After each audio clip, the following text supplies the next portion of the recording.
பெரியார் 40 வருஷம் வித்தியாசத்துல ஒரு பொண்ணை கல்யாணம் பண்ணிருக்கீங்களே, உங்களை இந்த சமுதாயம் எப்படி பேசுறாங்க தெரியுமா? உங்களுக்கு எல்லாம் இந்த வயசுல இந்த கல்யாணம் தேவையான்னு பேசுறாங்க. நீங்க என்ன பதில் சொல்ல போறீங்க? நீ கேக்குற கேள்வியில இருந்தே தெரியுது நீ என்ன சிந்தனையோட இருப்ப அப்படின்னு. இதுவே நான் மணியம்மைய கல்யாணம் பண்ணி நீ சொல்ற மாதிரி ஆசைக்காக வீட்டுக்குள்ள வச்சிருந்தேன் அப்படின்னா இன்னைக்கு மணியம்மைன்ற பேரு கூட உங்களுக்கு எல்லாம் தெரிஞ்சிருக்காது. ஆனா மணியம்ம என் கூட மளிகை சாமா கணக்க பார்க்க என்னை கல்யாணம் பண்ணல. அது கல்யாணம் பண்ணது மக்களை பார்க்கணுன்றதுக்காண்டி. என் கூட அரசியல் அழுத்தம், விமர்சனம், போராட்டம் இப்படி எல்லாத்துலயும் உறுதுணையா இருந்துச்சு.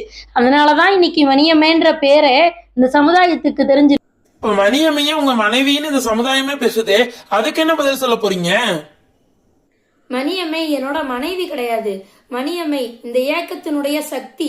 என்னுடைய சிந்தனைகள் எல்லாம் மக்கள்கிட்ட எடுத்துட்டு போறதுக்கு நான் பயன்படுத்தின ஒரு முக்கியமான கருவிதான் மணியம்மை.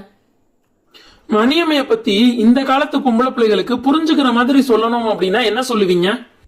இந்த இயக்கத்தினுடைய முதுகெலும்பு மட்டுமில்ல மணியம்மை, இந்த பெண்களுக்கான ஒரு சின்னம்னு சொல்லுவேன். ஏன்னா இப்படியெல்லாம் பெண்கள் இருக்கணும்னு நான் பேசினேன், அதை செஞ்சு காட்டினது மணியம்மை. பெண்களுக்கு உரிமை வேணும்னு நான் பேசினேன், அதுக்கு ஆளா நின்னது மணியம்மை தான். மணியம்மைன்ற பேரை இன்னமும் பேசிட்டு இருக்கிறதுக்கு காரணம் என்னன்னு நினைக்கிறீங்க நீங்க?